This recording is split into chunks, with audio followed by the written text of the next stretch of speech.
Imagine walking onto a plane with just a paper ticket, no ID check, no shoe removal, and no limits on liquids. Hard to believe. That was air travel before 9/11. The September 11th attacks didn't just change politics and foreign policy. They transformed the very way we fly. Before September 11th, 2001, air travel in the United States was strikingly different. Families could walk all the way to boarding gates to say goodbye.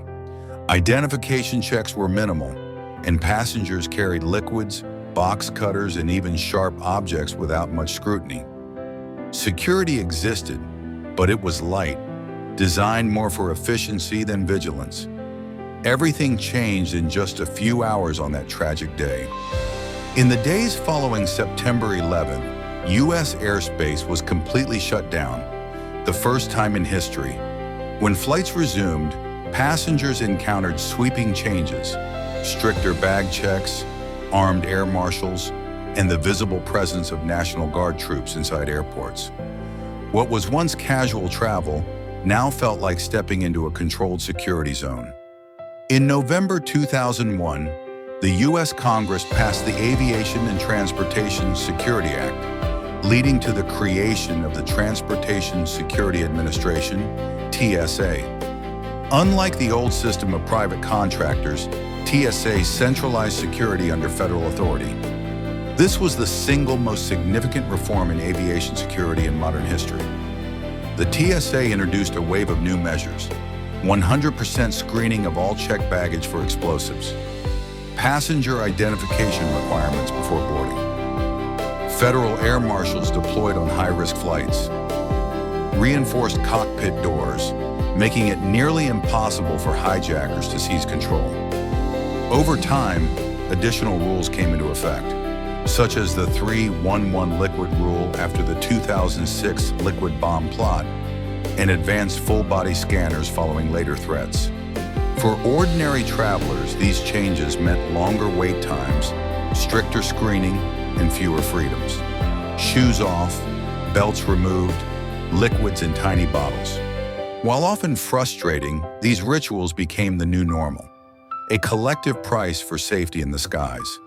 The U.S. wasn't alone. Countries worldwide strengthened aviation security, adopting TSA-style measures.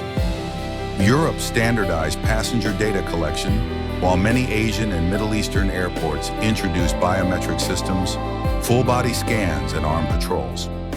9/11 permanently reshaped global travel norms. Despite its intentions, airport security reforms have faced criticism. The TSA has been accused of inefficiency, racial profiling, and invasive screening. Critics argue that many measures offer only the appearance of safety, so-called security theater. Yet supporters maintain that deterrence itself is a powerful safeguard.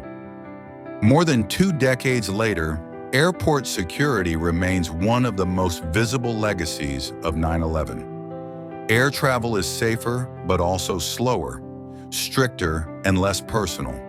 For an entire generation, the freedom of pre-September 11th flying is a memory, replaced by a world forever shaped by that tragic day.